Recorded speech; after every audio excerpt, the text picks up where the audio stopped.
தொப்பி அணிவது இஸ்லாமிய கலாச்சாரமா? இந்த தலைப்பிலெல்லாம் பேச வேண்டிய ஒரு மோசமான ஒரு நிலைக்கு நாம் தள்ளப்பட்டு இருக்கிறோம்.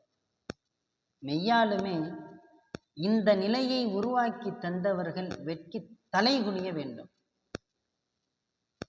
உலகம் அறிந்த இஸ்லாமியர்களின் அடையாள சின்னமாய் திகழக்கூடிய இந்த தொப்பி இன்னைக்கு இது இஸ்லாமிய கலாச்சாரம் இல்லை என்று பேசப்படுகிறது. இஸ்லாத்துக்கும் அதுக்கும் சம்பந்தம் இல்லை என்று பேசப்படுகிறது. இதுல வேடிக்கை என்ன தெரியுமா? பேசக்கூடியவர்கள் பூராவும் தொப்பி போட்டிருக்கிறாங்க.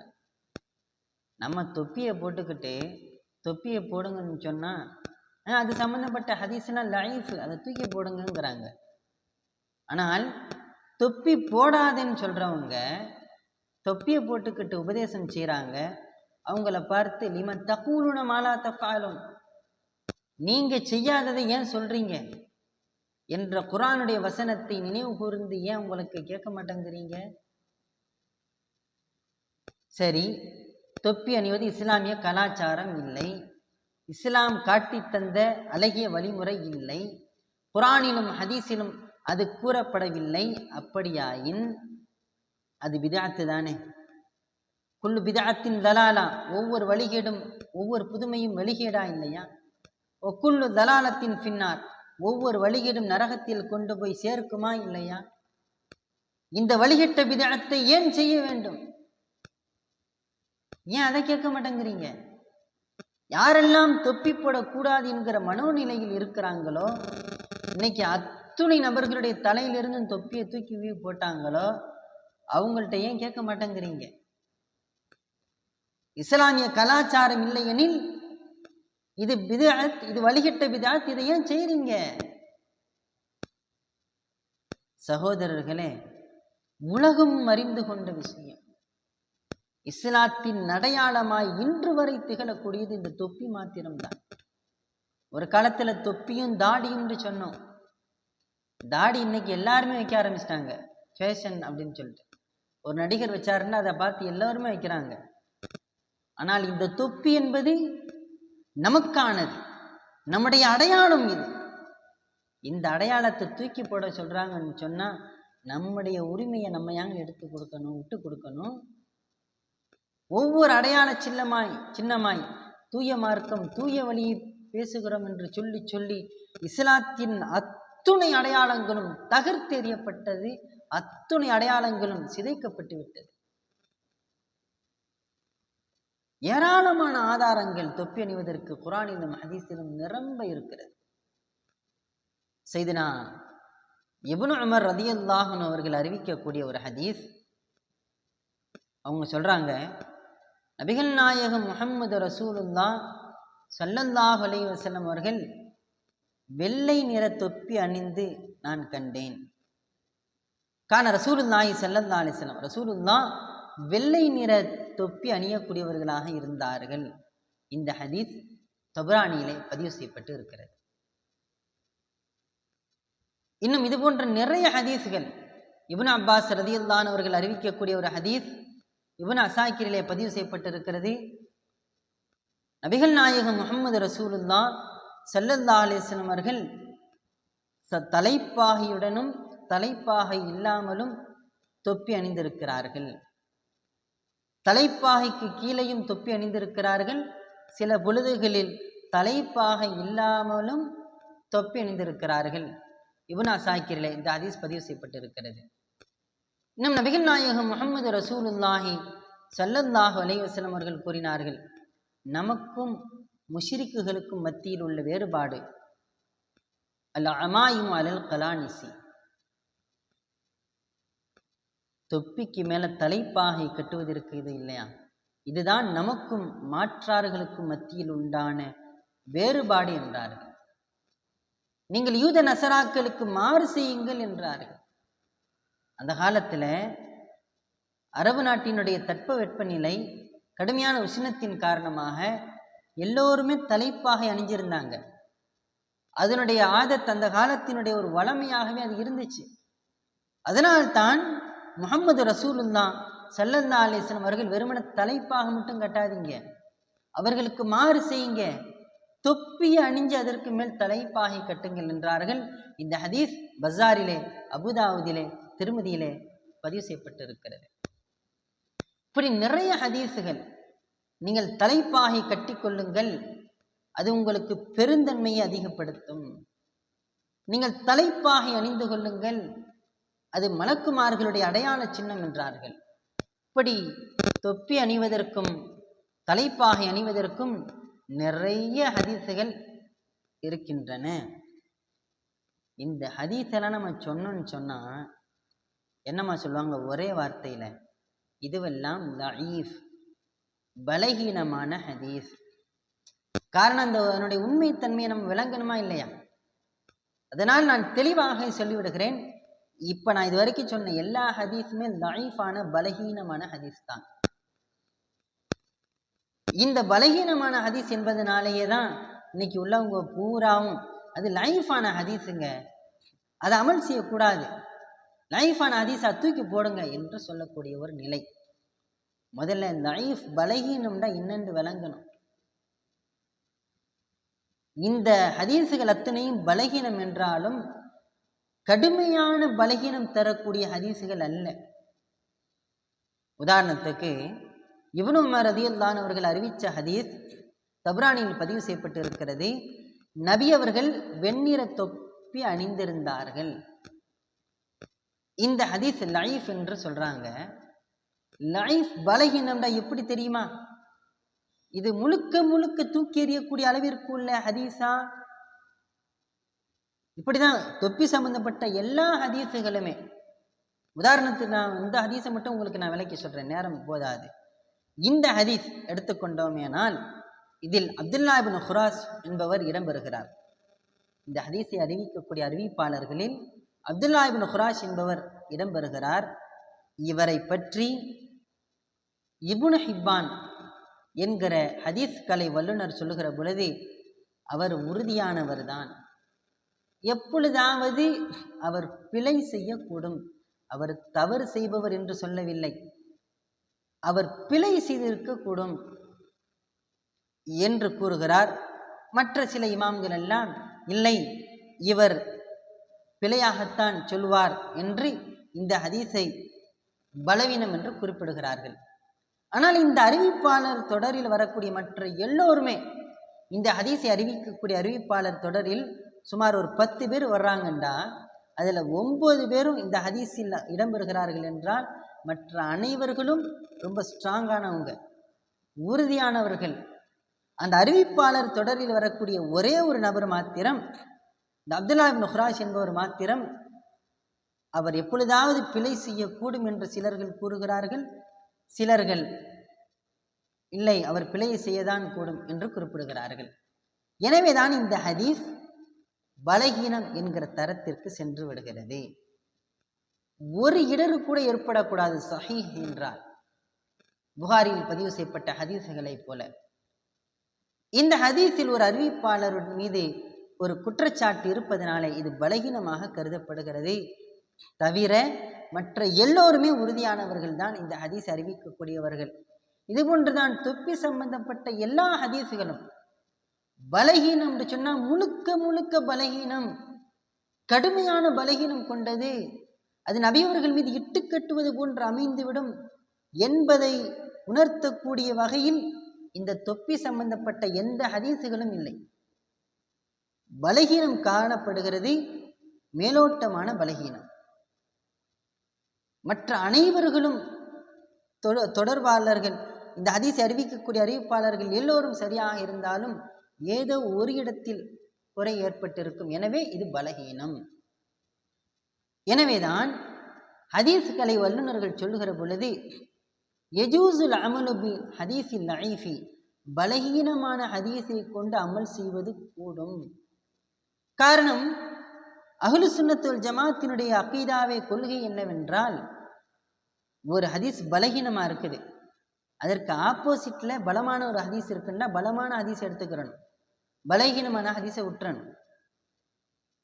அதே நேரத்தில் ஒரு பலகீனமான ஹதீஸ் அதை போன்று ஒத்த நிறைய பலகீனமான ஹதீஸுகள் ஒருமித்த கருத்தில் வறுமையானால் அதை கொண்டு தாராளமாக அமல் செய்வது கூடும். பலகீனமான ஹதீஸை கொண்டு சட்டம் எடுக்கக்கூடாது, அதனை அமல் செய்வது தாராளமாக கூடும். இந்த தொப்பியை கிளட்டி வைக்கிற நம்ம தொப்பி எடுத்து தலையில மாட்டிக்கிற போறோம். இது ஒரு அமலாக ஒரு நன்மையாக நாடி செய்கிறோம், இது அலங்காரமாக நாம் எடுத்து கடைபிடிக்கிறோம் என்றால் தாராளமாக அமல் செய்கிற விஷயத்தில் லைஃபான ஹதீஸுகளை அமல் செய்வது கூடும். ஆனா இன்னைக்கு அதெல்லாம் முடியாது, இது லைஃப்னா லைஃப் தான், பலகீனம் தான், இதை ஏற்றுக்கொள்ள முடியாது என்று சொல்லக்கூடிய ஒரு நிலை. அப்படியாப்பட்டவர்களுக்கு சில கேள்விகள். லைஃபான ஹதீஸை அமல் செய்யக்கூடாது என்றால் நெஞ்சுக்கு மேல கையை கட்டுறீங்களே, அது லைஃபான ஹதீஸ்ல ஏன் அதை அமல் செய்றீங்க? விரல் ஆட்டுறீங்களே, அது லைஃபான ஹதீஸ், ஏன் அதை அமல் செய்றீங்க? உதாரணத்துக்கு விரலாற்ற ஹதீஸ் எப்படி பலகீனம்ண்டு அதை பற்றி நான் தனியாகவே பேசியிருக்கிறேன், அதை இன்ஷா அல்லாஹ் பார்த்துக்கிறேங்க. என்னாலும் ஷார்ட்டா சொல்லிடுறேன். வாயில் இப்னு ஹுஜர் ரலியல்லாஹு அன்ஹு அவர்கள் அறிவிக்கக்கூடிய ஹதீஸ் அசைத்தார்கள் என்கிற அந்த ஹதீஸில் சுமார் 21 அறிவிப்பாளர்கள், அதில் எல்லோருமே நபியவர்கள் இஷாரா செய்தார்கள், சுட்டி காட்டினார்கள் என்று தான் அறிவிக்கிறாங்க. ஒரே ஒரு நபர் மாத்திரம், ஜாயிதா இப்னு குதாமா என்பவர் மாத்திரம் இல்லை நபி அசைச்சாங்க என்று அறிவிக்கிறாங்க. இப்ப 21 நபர், அவர்களுக்கு மாற்றமாக ஒரே ஒரு நபர், 21 நபர் பலமா, ஒரே ஒரு நபர் பலமா? இப்போ ஒரே ஒரு நபர் பலகீனமான ஒரு கருத்தை அசைத்தார் என்று குறிப்பிடுகிறார். அந்த லைஃபான ஹதீஸை நீங்க எடுத்துக்கிட்டீங்க. அப்ப நீங்க ஒரு கேள்வி கேட்கலாம், அப்ப நீங்க இந்த தொப்பி அணிகிற ஹதீஸ்ல லைஃபான ஹதீஸ் தானே அமல் செய்றீங்க? நாங்கள் விரல் அசைக்கக்கூடிய விஷயத்தில் எதுக்கு லைஃபான ஹதீஸை விட்டோம் தெரியுமா? அசைக்கிற ஹதீஸை. அதற்கு நேர்மாற்றமாக அபூதாவுதில் பதிவு செய்யப்பட்ட ஹதீஸ், அப்துல்லா இப்னு ஜுபைர் ரலியல்லாஹு அன்ஹு அவர்கள் விரலை இஷாரா செய்வார்கள், நபி அவர்கள் அசைக்க மாட்டார்கள் என்கிற ஹதீஸ் அபூதாவுதில் ஆதாரபூர்வமாக பதிவு செய்யப்பட்டு இருக்கிறது. இப்னு உமர் ரலியல்லாஹு அன்ஹு அவர்கள் அறிவிக்கக்கூடிய ஹதீஸ், நபி அவர்கள் இஷாரா தான் செய்வார்கள் என்கிற ஹதீஸ் சஹீஹான ஹதீஸ் இருப்பதனாலே நம்ம ஏற்கனவே மேலே சொன்ன மாதிரி லைஃபான ஹதீஸுக்கு ஆப்போசிட்டா சஹீஹான ஹதீஸ் இருக்கிற போல அதை தாராளமாக அமல் செஞ்சுக்கிறணும். எனவே தான் அசைக்கிறதை விட்டுவிட்டு நம்ம ஆதாரபூர்வமான ஹதீஸை எடுத்தோம். ஆனால் அதிலெல்லாம் லைஃபான ஹதீஸை, அசைக்கிற ஹதீஸை எடுத்துக்கிட்டு இங்கே தொப்பி விஷயத்தில் மட்டும் அது லைஃபா தூக்கி போடுங்கண்டா. உங்களுக்கு தேவை ஏற்பட்டால் லைஃபை எடுத்துக்கொள்வீர்கள், இல்லையானால் விட்டு விடுவீர்கள் என்றால் அது என்ன நிலை? ஆக பலகீனமான ஹதீஸாக இருந்தாலும் அதை கொண்டு அமல் செய்வது கூடும். காரணம், நிறைய ஹதீஸுகள் தொப்பி விஷயமாக, தலைப்பாகை விஷயமாக அது பலகீனமாக கருதப்பட்டாலும் அது முழுக்க முழுக்க நிராகரிக்கப்படக்கூடிய அளவிற்கு பலகீனமானது அல்ல என்பதை இந்த முஸ்லிம் சமூகம் விளங்கிக் கொள்ள வேண்டும். மட்டுமல்ல, சரிங்க, இப்போ தொப்பி அணிவதற்கும் தலைப்பாகை அணிவதற்கும் நம்ம பலகீனமான ஹதீஸையாச்சும் காட்டணும்ல. நபி அவர்கள் தங்கள் வாழ்நாளில் ஒரு பொழுதும் தொப்பி அணிந்ததே இல்லை, தலைப்பாகை அணிந்ததே இல்லை என்கிற ஒரே ஒரு சஹீஹான ஹதீஸை உங்களால் காட்ட முடியுமா?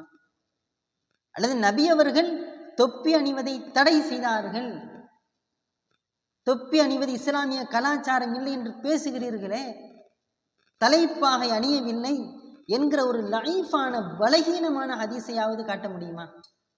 நபி அவர்கள் அணியவில்லை என்பதாகவோ, நபி அவர்கள் அணிவதை தடை செய்தார்கள் என்பதாகவோ ஒரு பலகீனமான ஹதீஸை காட்ட முடியுமா? ஒரு ஆதாரம் காட்டுவாங்க, சஹீஹான ஒரு ஆதாரம். நபி ஸல்லல்லாஹு அலைஹி வஸல்லம் அவர்களிடத்தில் அவங்க சொல்லுவாங்க, இப்போ ஹஜ்ஜி உம்ராக்கு போகிறாங்களே, ஹஜ்ஜி உம்ரா எவ்வளவு உன்னதமான ஒரு அமல். எங்க தொப்பி முக்கியம்டா, இங்கே ஹஜ்ஜி உம்ரால போட வேண்டியதானே, ரசூலுல்லாஹ் போடக்கூடாதுன்றாங்களே, தொப்பியை ஹஜ்ஜி உம்ரால போடக்கூடாதுன்றாங்க.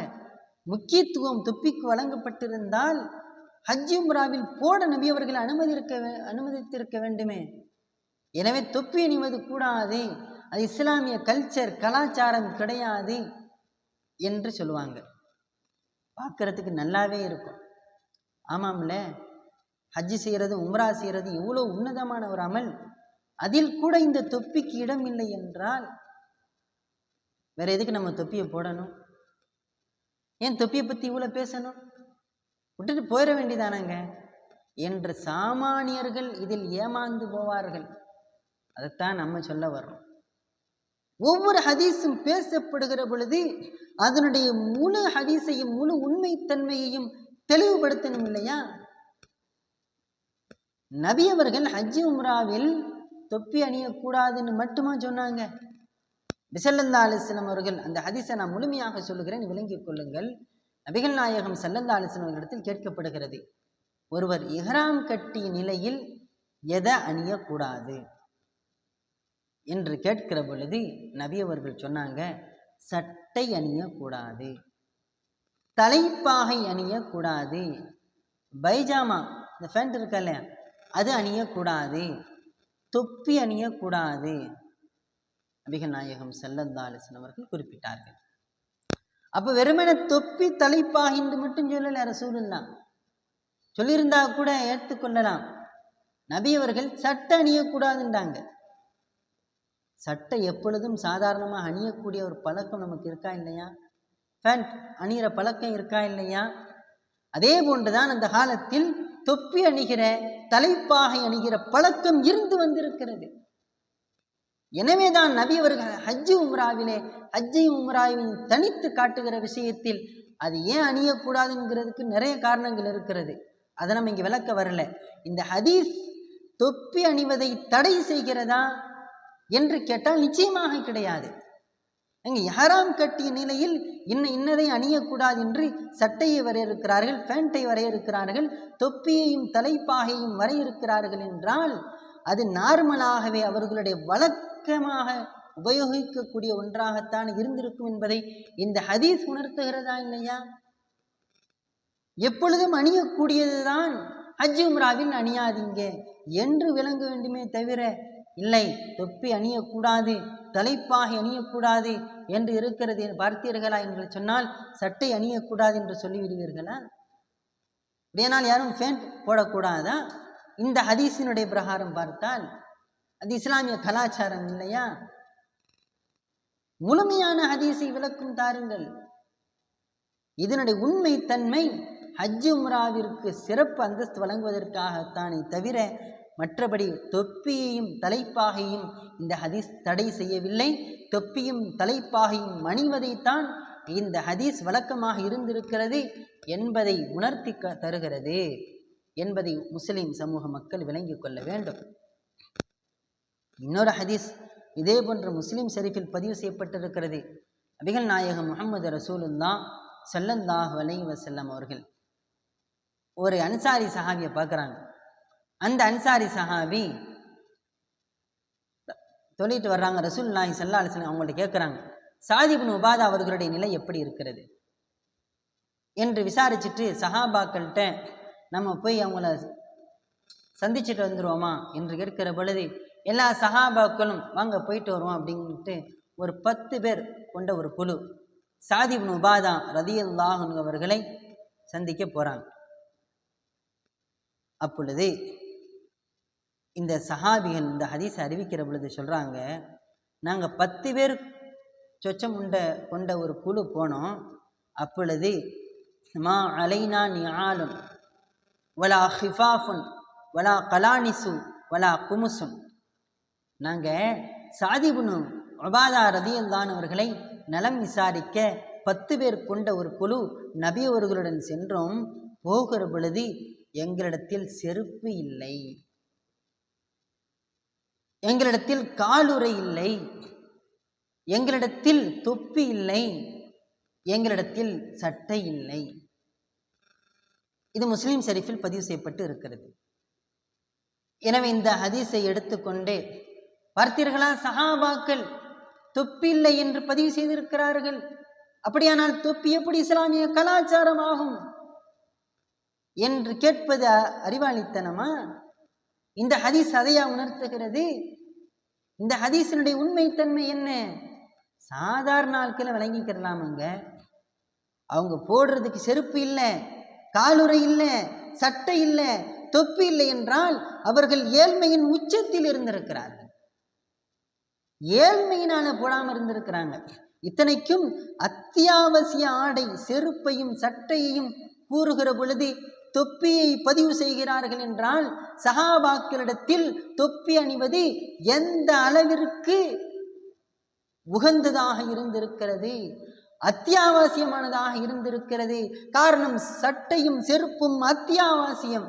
அதனுடன் தொப்பியை இணைத்து சொல்கிறார்கள் என்றால் சஹாபாக்கள் காலத்தில் அது அணியப்பட்டிருந்திருக்கிறது என்பதைத்தான் இந்த ஹதீஸ் உணர்த்துகிறது. ஆக இது மாதிரிதான் சில ஹதீஸ்களை தங்களுக்கு தோதுவாக வளைத்துக் கொள்ள வேண்டும் என்று பாதியை மட்டும், இந்த ஹதீஸ்ல நான் பாதியை மட்டும் சொல்றேன், எனக்கு பேச தெரியாதா? சஹாபாக்களை ரசூலுல்லாஹ் கூப்பிட்டாங்க. அப்ப அந்த சஹாபிகள் சொல்றாங்க, எங்கள்கிட்ட வலா கலானிசு தொப்பி இல்லை, நாங்கள் போய் சந்திச்சுட்டு வந்தோம் என்று எனக்கு தோதுவாக வளர்ச்சிக்கிற முடியாதா? தொப்பி அணியக்கூடாதுன்னு முழு ஹதீஸ் என்ன? முழு ஹதீஸின் சொல்லக்கூடிய உண்மைத்தன்மை என்ன? அவங்க ஏழ்மையினால் அறியாமல் இருந்திருக்கிறார்கள் மட்டுமன்றி அது அத்தியாவசியமானதாக இருந்ததனால்தான் சட்டை கால் உரையுடன் செருப்புடன் நபி அவர்கள் சஹாபாக்கள் தொப்பியை சேர்த்து சொல்லியிருக்கிறார் என்பதை நாம் விளங்கிக் கொள்ள வேண்டும். ஆக அவர்கள் சொல்லக்கூடிய அத்துணை ஆதாரங்களும் அது நமக்கு சாதகமானவைத்தான். அதே மாதிரி ரசூல் ஒரு தடவை குளிச்சுட்டு வந்தாங்க, தொழுக போனாங்க, அவங்க தலையிலேருந்து தண்ணி சொட்டுனுச்சு, தொப்பி அணியலை தானே என்று ஒரு ஆதாரம் வைப்பார்கள். நான் கேட்கிறேன், தொப்பி போட்டிருந்தா தண்ணி வடியாதா? முடி வலியா? தண்ணி சொட்டாதா? அந்த ஹதீஸில் எங்கே தொப்பி அணியவில்லை என்கிற வாசகம் இருக்கிறது? இது மாதிரி அவர்கள் எடுத்து வைக்கிற அத்துணை ஹதீஸுகளும் அது நமக்கு சாதகமானது தானே தவிர அது அவர்களுக்கு பாதகமானது என்பதை யாரெல்லாம் இஸ்லாமிய கலாச்சாரம் தொப்பி இல்லை என்று வலியுறுத்துகிறார்களோ அதை அவர்கள் விளங்கி கொள்ள வேண்டும். அப்பாவி இளைஞர்கள் இதை நீங்க முதல்ல விளங்கிக்கிறணும். உலகம் நமக்கு தந்த அங்கீகாரம், உலகம் தந்துச்சுண்டா அல்லாஹ்வால் ஏற்றுக்கொள்ளப்பட்டதுனால் தானே உலகத்தில் இந்த அங்கீகாரம் கிடைத்தது. எங்க தொப்பி போட்டு போனா எத்தனையோ தவறுகளை விட்டும் நாம் தவிர்ந்து கொள்வதற்கு ஒரு நல் வாய்ப்பாக இருக்கிறது இல்லையா? அது எந்த அளவிற்கு உலக மக்களிடத்தில் நமக்கான நன்மதிப்பை பெற்று தருகிறது. தொப்பினால நான் சீரழிஞ்சிட்டேங்க, தொப்பினால என் மான மரியாதையெல்லாம் போச்சுங்க என்று சொல்ல முடியுமா? தொப்பி அணிஞ்சு என்னால் தவறு செய்ய முடியாதுன்னு சொல்ல முடியும்? கேட்டு விடுவான், பார்க்குறேன் என்ன தொப்பி போட்டுக்கிற, என்ன வேலை பார்க்குறேன். தொப்பி என்பது உங்களை தவறுகளை விட்டும் தடுக்கும் கேடை. அதனால் தான் இந்த உலகம் தொப்பிக்கான மரியாதையை இஸ்லாமியர்களுக்கான தனித்த அடையாளமாய், நீங்க எங்கே போய் தொப்பி போட்டுக்கிட்டு நில்லுங்க, நீங்க தாடி வச்சா முஸ்லீம் வெளியேற மாட்டாங்க, இன்னைக்கு எல்லாரும் போட்டுக்கிறாங்க, எல்லாருமே வச்சிருக்கிறாங்க. நீங்க ஜிப்பா போட்டுருப்பாங்க, இன்னைக்கு எல்லாருமே வச்சிருக்கிறாங்க. இந்த தொப்பி என்பது இந்த சமூகத்திற்கு மாத்திரமே அல்லாஹ் பிரத்யோகமாக வழங்கியது. அதையும் உதாசீனப்படுத்துறீங்க? இஸ்லாமிய கலாச்சாரம் இல்லை என்று சொல்வதற்கு எந்த அளவிற்கு உங்களுக்கு அதை சொல்வதற்கு நியாயம் இருக்கிறது என்பதை நீங்கள் விளங்கிக் கொள்ள வேண்டும். இவ்வளவு நேரம் நான் சொன்னதெல்லாம் பலகீனமான ஹதீசுகள் தான். அதை கொண்டு அமல் செய்வது கூடும் என்று நிறைய பலகீனமான ஹதீசுகள் இருப்பதனாலே அதற்கு நான் உங்களுக்கு தொப்பி அணிவது கூடும் என்று நான் வலியுறுத்தினேன். உலக வாழ்வியலிலும் தொப்பி அணிவது இஸ்லாமிய மக்களுக்கு வழங்கப்பட்ட சிறப்பு என்று நான் உங்களுக்கு கூறினேன். தெளிவான ஆதாரபூர்வமான ஹதீசுகளே தொப்பி அணிவதற்கு இருக்கிறது என்பதை இந்த சமூக மக்கள் விளங்கிக் கொள்ள வேண்டும். குறிப்பாக அப்பாவி இளைஞர்கள் நீங்கள் விளங்கிக் கொள்ள வேண்டும். புகாரியிலே முதல் பகுதியிலே 198வது பக்கத்திலே பதிவு செய்யப்பட்ட ஒரு ஹதீஸ், நபிகள் நாயகம் முஹம்மது ரசூலுல்லாஹ் ஸல்லல்லாஹு அலைஹி வஸல்லம் அவர்கள் சுஹதாக்களுக்கு வழங்கப்படுகிற சிறப்புகளை பற்றி கூறுகிற பொழுது அவர்களுக்கு கொடுக்கப்பட்டிருக்கிற அந்தஸ்துகளை பார்த்தவர்கள் அப்படியே அண்ணாந்து பார்ப்பார்கள். என்று சொல்லுகிற பொழுது ஹத்தா வகஅத் கலன்சுவத்துஹு, நபி அவர்கள் அணிந்திருந்த தொப்பி கீழே விழுந்தது என்கிற ஹதீஸ் புகாரியில் பதிவு செய்யப்பட்டிருக்கிறது. இந்த ஹதீஸை அறிவிக்கக்கூடியவர்கள், இந்த ஹதீஸை உமர் ரலியல்லாஹு அவர்கள் அறிவிக்கிறார்கள். அது உமர் ரலியல்லாஹு அவர்களுடைய தொப்பி கீழே விழுந்ததா, நபி அவர்களுடைய தொப்பி கீழே விழுந்ததா என்பதில் கருத்து வேறுபாடு இருக்கிறது என்று பதிவு செய்தாலும் நபி அவர்கள் அணிந்திருக்கிறார்கள் என்றும் வைக்கலாம். இந்த ஹதீஸிற்கான விளக்கத்தை உமர் ரலியல்லாஹு அவர்கள் அணிந்தார்கள் என்றும் வைக்கலாம். நபி அவர்கள் அணிந்திருந்தார்கள் என்றால் அது ஏற்றமானது, மிகச்சிறந்தது. உமர் ரலியல்லாஹு அவர்கள் அணிந்திருந்தார்கள் என்றாலும் நபி அவர்கள் செஞ்சதுதானே உமர் ரலியல்லாஹு செஞ்சிருப்பாங்க, அதுவும் ஏற்புடையதுதான். எனவே இதை மறுக்க முடியுமா? நபி அவங்க அணியலை என்பதை இந்த ஹதீஸின் மூலம் மறுக்க முடியுமா? அல்லது உமர் ரலியல்லாஹு அவர்கள் அணியவில்லை என்று மறுக்க முடியுமா? அணிந்தார்கள் என்றுதான் இந்த ஹதீஸ் ஆதாரபூர்வமாக அமைகிறது. இதேபோன்ற சஹாபாக்களில் அனஸ் ரலியல்லாஹு அன்ஹு அவர்கள் பட்டு கம்பளி நூலினால் ஆன மஞ்சள் நிற தொப்பியை அணிந்ததை நான் கண்டேன் என்று புகாரி ஷரீஃபில் பதிவு செய்யப்பட்டிருக்கிறது. அனஸ் ரலியல்லாஹு அவர்கள் பட்டும் கம்பளி நூலான ஆன தொப்பி அணிந்திருக்கிறார்கள் என்கிற ஹதீஸ் புகாரி ஷரீஃபிலே 863 பக்கத்தில் பதிவு செய்யப்பட்டிருக்கிறது. சஹாபாக்கள் அணிந்திருக்கிறார்கள் என்பதை விளங்க முடிகிறது இல்லையா? ஹசன் பஸ்ரி ரஹ்மஹுல்லாஹ் அவர்கள் தாபீன்களில் உச்சத்தை தொட்டவர். அவர்கள் கூறுகிறார்கள், சஹாபாக்கள் தலைப்பாகையின் மீதும் இன்னும் தொப்பியின் மீதும் அவர்கள் தொலை நான் கண்டிருக்கிறேன் என்று குறிப்பிடுகிறார்கள். புகாரியின் முதல் பாகத்திலே 56வது பக்கத்தில் பதிவு செய்யப்பட்டிருக்கிறது. சஹாபாக்கள் அத்துணை நபர்களும், அபு மூஸா அஷ்அரி ரலியல்லாஹு அன்ஹு, அப்துல்லாஹ் இப்னு ஸுபைர் ரலியல்லாஹு அன்ஹு அவர்கள் போன்ற ஏராளமான சஹாபாக்கள் தொப்பி அணிந்திருக்கிறார்கள். ஸைத் இப்னு அப்துல்லாஹ் இப்னு திரார் ரலியல்லாஹு அவர்கள் அறிவிக்கிறார்கள், நான் அனஸ் இப்னு மாலிக் ரலியல்லாஹு அவர்களை பார்த்தேன். அவங்க தன் கழிப்பிடத்துக்கு போனாங்க, போயிட்டு வெளியில வந்தாங்க. அவர்கள் மீது வெள்ளை நிற தொப்பி இருந்தது. முஸன்னஃப் அப்துர் ரஸாக்கில் பதிவு செய்யப்பட்டிருக்கிறது. ஆக அத்துணை சஹாபாக்களும் தொப்பி அணிந்திருக்கிறார்கள். அதற்கு பின்னாலே வாழ்ந்த தாபிகள் அப்துல்லாஹ் இப்னு ஸஈத் ரலியல்லாஹு அவர்கள் அறிவிக்கிறார்கள், நான் அலி இப்னு ஹுசைன் ரலியல்லாஹு அவர்களை பார்த்தேன். அவர்கள் மிஸ்ர் நாட்டில் இருக்கக்கூடிய வெண்ணிற தொப்பி அணிந்திருந்தார்கள். முஸன்னஃப் இப்னு அபி ஷைபாவில் பதிவு செய்யப்பட்டிருக்கிறது. 5வது வால்யத்திலே 169வது பக்கத்தில் இந்த ஹதீஸ் பதிவு செய்யப்பட்டிருக்கிறது. அது யாரு? ஜைனுல் ஆபிதீன் இமாம் நம்ம சொல்றோமா இல்லையா? அவர்கள். சஹாபாக்களுக்கு பின்னால் இருந்த தாபிகளும் தொப்பி அணிந்திருக்கிறார்கள். அந்த காலத்தின் பொற்கால புருஷர்களாக இருந்த இமாம் பெருமக்களும் தொப்பி அணிந்து தலைப்பாகை அணிந்திருக்கிறார்கள்.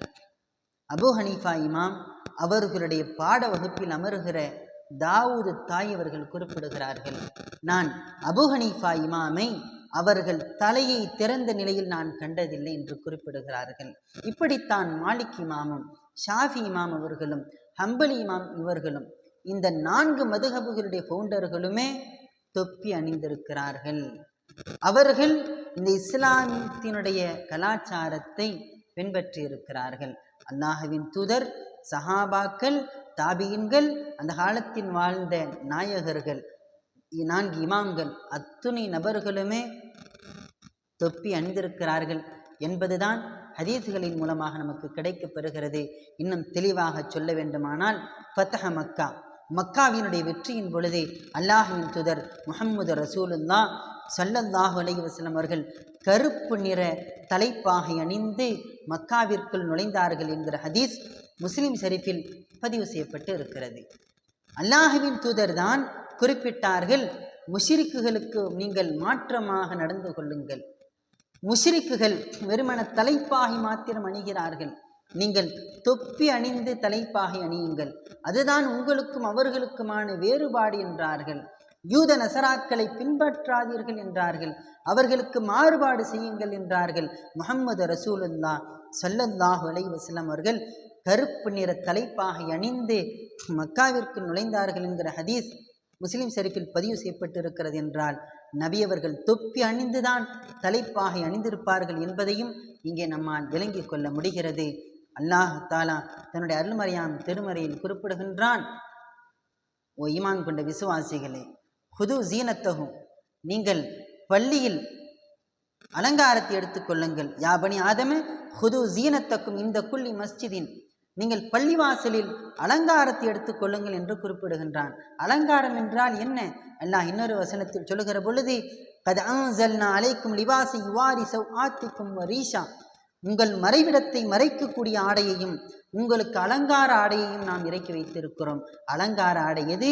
பள்ளிவாசலில் எது அலங்காரம்? இந்த தொப்பி தானே உங்களுக்கு அலங்காரத்தை ஏற்படுத்தி தரும், இதுதானே உங்களுக்கு அழகை கூட்டி தரும். எனவே அல்லாஹும் இதை எத்தனிக்கிறான். நபியவர்கள் தங்களுடைய வாழ்க்கையிலும் இதை அமல் செய்திருக்கிறார்கள்.